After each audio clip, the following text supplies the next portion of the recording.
علما فرمایي چې کله سړی په سفر روان سو اوله خبره دا ده چې پر کورې د موزې په پښه ولې یوه شپه یوه ورځ 24 ګنټې وده ته اجازه شته چې دی دا موزې په پښو کې دی مسح ورباندې کوي. بیا بله خبره ده چې د مسو بیا څنګه ترتیب دی هغه بیا بل خبره ده. دویمه خبره دا ده چې کله سړی مسافر سلو بیا 3 شپې 3 ورځې وده ته اجازه ده چې موزې نن په پښه کړلې په سفر کې دی 3 شپې 3 ورځې بعد به دی موزې باسي بیا به پښې پرنځي که نه 3 شپې 3 ورځې به دی خامخا مسح ورباندې کوي. هغه وجه دا ده دی مسافر دی دی ستړی دی دی ستومانه دی نو لهذا الله رب العزت دا رعایت چې دی هغه ورکوي. بیا د مسافر دپاره د جمعې لمونځ چې دی هغه نسته. یو سړی مسافر ولو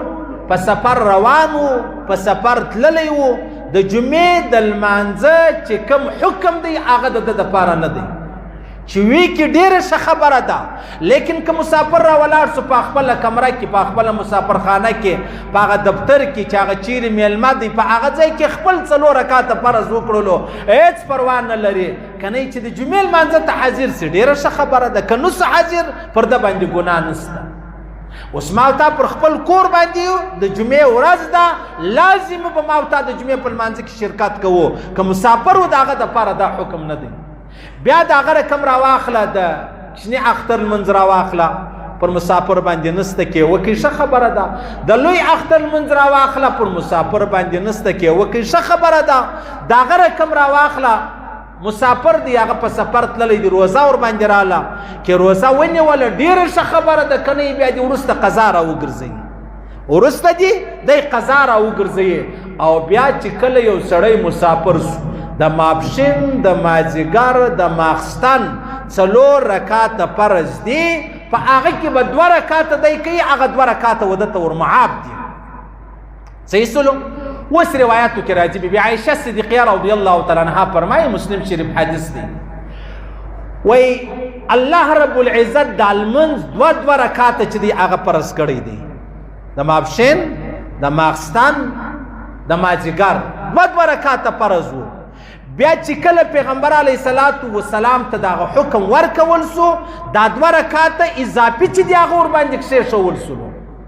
دا موږ 2 رکعاته خالي رکعتونه چې بولو چې الحمدلله پکې ویل کېږي هغه صورت نه پکې ویل کېږي د امام صاحب په مذهب باندې دغه 2 رکعاته پیغمبر علیه الصلاة والسلام وروسته ورسره ملاو کړلو. بیا چې کله سړی مسافر سي هغه حقیقي چې 2 رکعاته پر پیغمبر علیه الصلاة والسلام را نازل سوي وو یا ورکوړ سوي ولو هغه پر هغه ځای پاتې سو چې 2 رکعاته زیاتې ورسره اضافه سوي دي ورسره یو ځای سوي دي هغه معاب سلو. صحیح سلو. په دې خبر بستی سر خلاصوي. بیا روایاتو کې راځي عزیزانو حضرت عمر فاروق رضی الله تعالی عنہ څخه چا پوښتنه وکړه چې یاره اوس خو خوف نه دی اوس خو امن دی. یا مثال راواخله پخوا سفر ډېر ګران ولو چې څوک پر خچر وو څوک پر اسان وو څوک پر وشان وو څوک پیدل ولو اوس خو جهاز دی خپله ګاډۍ ده خپل موټر دی ولې موږ 4 رکعاته پوره نه کوو ولې موږ 2 رکعاته خامخا کوو. حضرت عمر فاروق ورته ویل رضی الله عنه ول د هغه تعجب و ما ته هم وو. بیا ما د جناب نبی کریم صلی الله علیه وسلم څخه پوښتنه وکړله ما یا رسول الله اوس خو امن دی اوس خو خوشحالي ده اوس خو اساني ده. بیا دغه خبره راواخله چې یاره اوس خو ګاډۍ راواخله جهاز راواخله ټرین راواخله هېڅ مشکل په سفر کې نشته بیا ولې موږ 2 رکعاته کوو 4 نه کوو. وای پیغمبر علیه السلام راته ویلې دا 2 رکعاته د الله له جانبه صدقه ده د خپلو بندگانو دپاره نو لهذا دغه صدقه به تاسو د الله خامخا قبلوئ. لازمي به دا صدقه قبلوئ چې الله رب العزت حکم د 4 رکعاتو کړی دی 4 به کوئ. که الله رب العزت حکم د 2 رکعاتو کړی و 2 به کوئ. اوس یو سړی وایي یاره ما ته زور نه غواړي زما خپل موټر دی نو ما ته هېڅ ګرانه خبره نه ده زه د 2 رکعاتو پر ځای 4 رکعاته پوره کوم. د امام صاحب رحمه الله په نیز دا غلط کار دی دا جایزه کار نه دی. اوس فرمایي علما تی به دا مسله څه سر خلاص کړي دغه 2 رکعاته د سهار لمونځ چې ما او تا کوو دغه اتحیات ناسته نه ده ناسته دا دویم رکعت کې چې ما او تا کښېنو دا فرض ده صحیح سلو اوس یو سړی را ولاړ سو په سفر کې 2 رکعته لمونځ کېدی د ماپښین د 4 رکعته وکړي نو په 4 رکعتو کې حکم دا دی چې هغه آخري ناسته چې د هغه فرض ده دا دویمه اوله ناسته چې کومه د هغه فرض نه د هغه واجب ده که د چا څه پاته سوله پروا نه لري سجده سهو دې وکړي اوس یو سړی مسافر دی د به 2 رکعته کوي لیکن را ولاړ سو 4 رکعت یې وکړلو فرض په مابینځ کې دغه اوله اتحیات د پرېښوله لکه عام طور له ما او تا پاته شي موږ په خطا کې ولاړ سو نو که هغه اتحیات د نه وکړله او 4 رکعته فرض یې پوره وکړلو بیا د سجده سهو وکړه د دغه لمونځ نه صحیح کېږي ولې خبره دا وه چې پر 2یم رکعت به خامخا دی کښېنستی هغه ناسته فرض وله نو دی را ولاړ سو پر هغه ناسته کښې نه نستی په خطا کې ولاړ سو په آخر کې سجده سهو وکړه هغه لمونځ بیا د نه صحیح کېږي د سره به 2 رکعته هغه د ماپښین یا د ماجګر د ماخستن فرض چې دی هغه راګرځي په خبره مې سر خلاصولو هغه وجه دا ده چې پر 2یم رکعت ناسته په سفر کې دا فرض ده نو خو چونکې دی نه کښېنستی دی پر 4م رکعت کښېنستی سجده سهو یې به وکړه سجده سهو د نه صحیح کېږي سجده سهو د هغه وخت دپاره د سړی 4 رکعته پوره لمونځ کوي اوس په سفر کې ما او تا نه یو 4 رکعته پوره فرض کوو په اول رکعت کې ما او تا په 2یم رکعت کې نه کښېنستو په خطا کې ولاړ سو په آخر کې سجده سهو وکړه هغه اخرنۍ ناسته هغه فرض د هغه فرض چې دی هغه ادا سو صحیح سلو په خبره مې سر خلاص سو اوس خبره دا د عزیزانو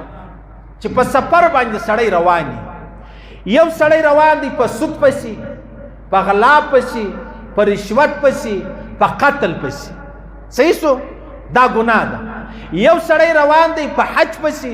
په عمره پسې په جهاد پسې په علم پسې په خانقاه خپل پیر و مرشد له روان دی د بیعت دپاره او یا مطلب د خپل حلال کاروبار دپاره روان دی اوس د دې دوه په مابینځ کې ډېر فرق دی دلته په دواړو ځایو کې د دغه مسافر دپاره 2 رکعته لمونځ به کوي 4 رکعته به نه کوي 4 رکعته ماپښین مازدیګر ماخستن 4 رکعته دې 2 به کوي وتر او د ماښام 3 رکعته به پوره کوي په هغه کې بیا کمی چې د هغه راځي نه اوس په دې ځای کې یو مسافر په ګناه پسې روان دی بل مسافر چې دی هغه په اطاعت و بندګي پسې روان دی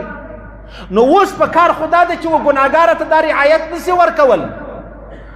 لیکن د هغه باوجود علما فرمایي مطلق سفر راغلی دی چې یو سړی په سفر ووتی که په ګناه پسې روان و که په نیکۍ پسې روان و د 4 رکعتو پر ځای به دی 2 رکعته کوي 2 رکعته ورمعاد د الله له جانبه چې د الله رسول فرمایي دا ستا دپاره صدقه ده د الله له جانبه